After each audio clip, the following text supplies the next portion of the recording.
After a successful hunt for an animal, a boy named Bodovin is congratulated by his father, Ben, for finally being able to kill something, with his siblings also watching. As they're all covered in mud, they wash up their bodies before returning to their house in the woods. While two of the other kids, Kelier and Vesper, are preparing the meat, they notice that a knife is missing, so they ask their dad to get it from their little sister, Zaja. When Ben gets to where Zaja is, he sees her using it to cut an animal she also killed. Ben has a look of confusion and is impressed at the same time, but he soon takes the knife from her. Shortly after, Ben starts training his kids in combat, and after that, they attend their reading lessons, as he appears to also be their teacher. At night, they all sing together after a long day. The next day, they all go out for training again, and after they're done, Ben decides to go to the city to sell some of the things he made. As he's headed for the bus, one of his kids, Nye, asks why their mother, Leslie, has been gone for so long. Ben pauses and then answers that she has not been away for too long. However, Kelier says it's actually been over 3 months. The kids start to ask questions about why Leslie has to be in the hospital for too long, even though it's against their beliefs. Ben says even though they're not supposed to believe in the country's health system,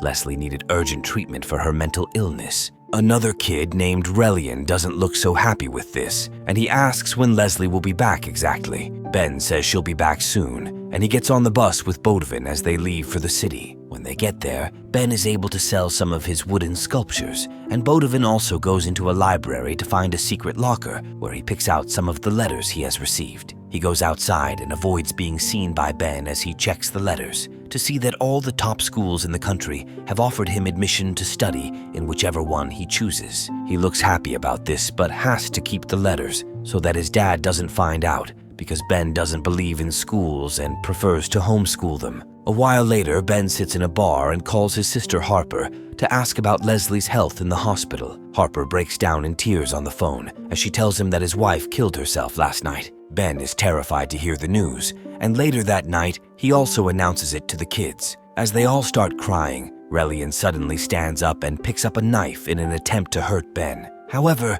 he's unable to do it, and he ends up using the knife to stab the wall while yelling that he hates Ben. A while later, Ben sees Leslie's will and reads that she wants to be cremated and eventually flushed down a toilet. The next day, he makes a call to Leslie's father, Jack, to express his condolences and also tell him of Leslie's wishes to be cremated. Jack gets really angry and blames him for Leslie's death, saying he introduced her to extreme beliefs that eventually led to her death. Ben doesn't seem moved by this, and he insists that Leslie must not be buried. However, Jack sends a warning to him, saying if he shows up for her funeral, he will have him arrested. Jack drops the phone angrily, and Leslie's mother, Abigail, starts talking to Ben. She tells him where the ceremony is to be held, but pleads with him not to come because Jack seemed really angry and he'd have him arrested. When he returns to tell the kids, they all sound unhappy. They also realize that if Ben gets arrested, he will lose custody of them. However,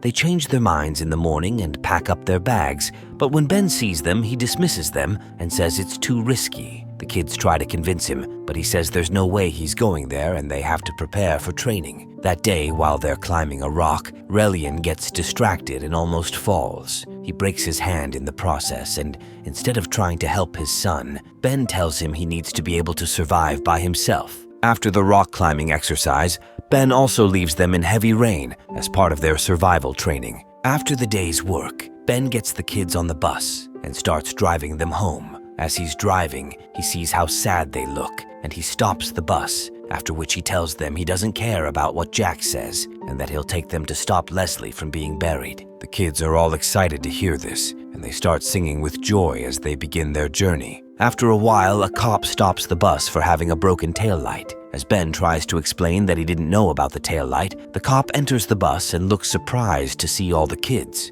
He asks Ben why they're not in school, and he says they're not yet ready. The cop doesn't understand this and tries to check around, but Bodovin suddenly stands up and says they're homeschooled. Together, all the kids start singing, and this feels so weird that the cop eventually gets down and tells Ben to fix the taillight when he stops again. Ben soon stops at a restaurant so that the kids can have something to eat. However, he doesn't like all the modern food on the menu and tells them they need to find an animal. Shortly after, they find some sheep on a farm, but Kelier hesitates and is unable to kill any of them, saying they look very calm and are not even trying to run away. Seeing as they still need food, Ben takes the kids to shop at a store. After they pick all that they need, Ben fakes a heart attack. And as everyone in the store gets distracted, the kids take all the things they picked to the bus without paying for it. Ben then gets up and tells the workers at the store that he's fine. He gets back into the bus and praises the kids for the smooth execution of a mission he calls Operation Free the Food. To also get to keep the kids happy, he makes up a holiday and hands them knives as presents.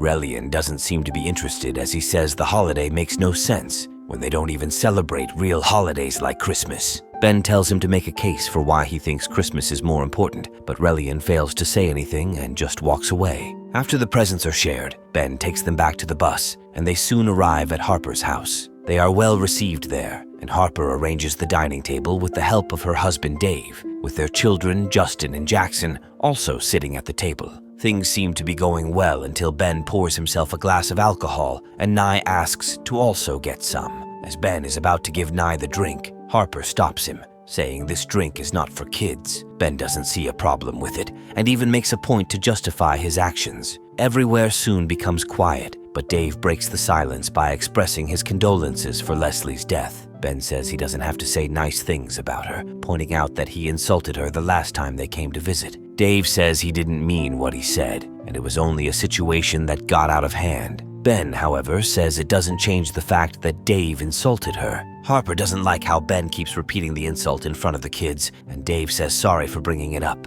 Shortly after, Justin asks about how Leslie died, and Dave answers by telling him she had complications that killed her. Ben and his kids look shocked to hear this, because they know it's a lie. Ben interrupts and says Leslie killed herself, and this gets Harper so angry that she leaves the table. Dave also follows, and as they leave, Ben gives the drink to the kids, after which they make a toast to Leslie, with Justin and Jackson looking shocked. Later that night, while the kids are watching Justin and Jackson play a video game in their room, Harper complains about how Ben tends to be straightforward instead of protecting the kids from learning about certain things at their age. Ben says he only tells his kids the truth, but when he sees how serious Harper is, he apologizes for how he behaved. Just then, the kids show up and prepare to sleep on the grass outside the house. Harper and Dave are shocked to see this, and they try to convince them to go in because there's a room already prepared for them. However, the kids say they prefer to sleep outside, and Ben also approves. The next morning, Dave brings up a conversation about the health of the kids. Ben says they're fine and they're enjoying life in the woods. Dave doesn't think it's the best way for them because they know nothing about the real world. Harper also interrupts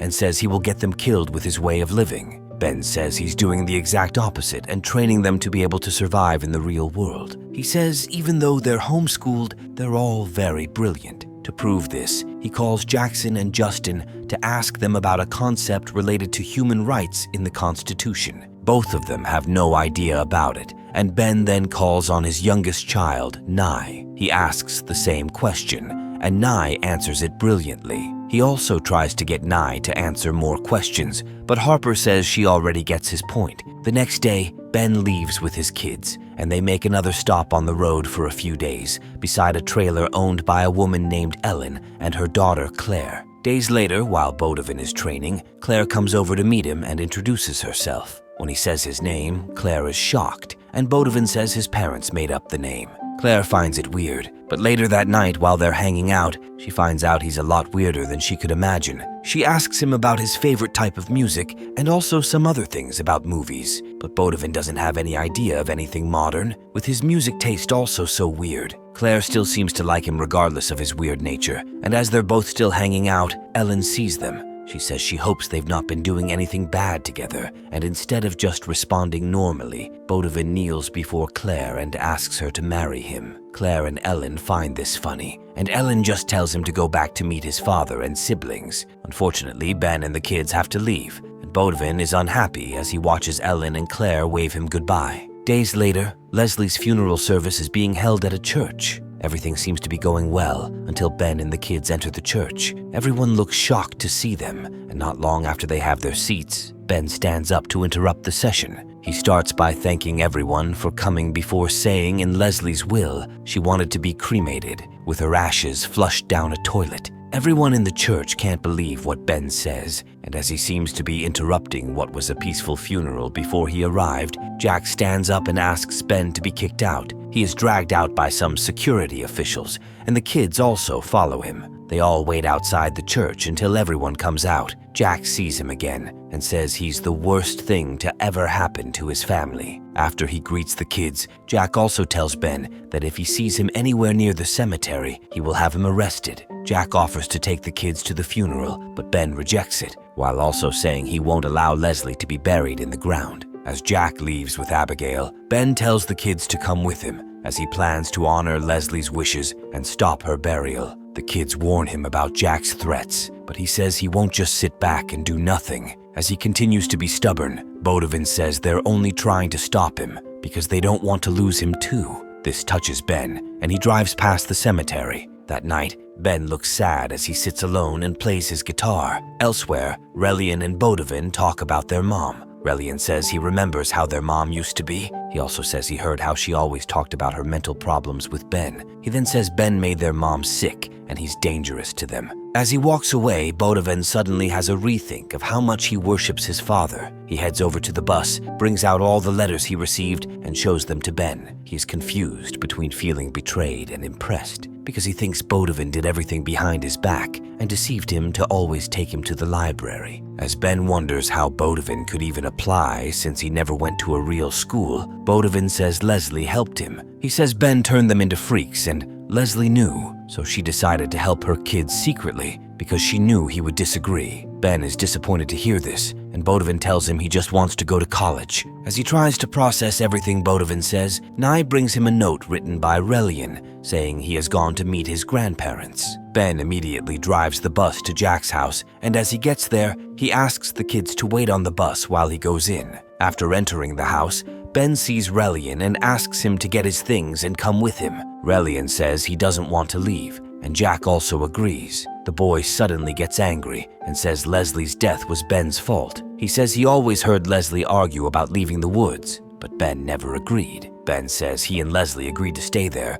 but Relian just says he hates Ben as he walks away. Before he can follow the boy, Jack calls on Ben and says he wants the kids to start living with him. He says Relian already told him about the injury he sustained while rock climbing and also what they did for Operation Free the Food, which Jack calls stealing. Jack says the kids are too young to be doing all that he exposes them to, and because of that, he's filing for custody. Ben leaves the house but doesn't give up. He asks Vesper to sneak into the house and drag Relian out. The girl starts the mission and climbs on the roof, but in the process, she falls badly and is rushed to the hospital. There, the doctor tells Ben she's okay, but it could have been worse. Ben realizes the dangers he's exposing the kids to, and when Vesper recovers, he takes all of them to start staying with their grandparents. On the day he's about to leave to head back to the woods, the kids want to follow him, but he tells them staying with him is dangerous, and they should stay with their grandparents. They all look sad, but Ben really decides to leave, and Jack thanks him for agreeing to leave the kids with him. Shortly after, he enters his bus and drives away while crying. He soon stops at a supermarket where he shaves his beard. That night, when he's alone and thinking about all his decisions, the kids come out of the bus, and it appears that they've been hiding inside since he left Jack's place. Relian says sorry for how he has been acting,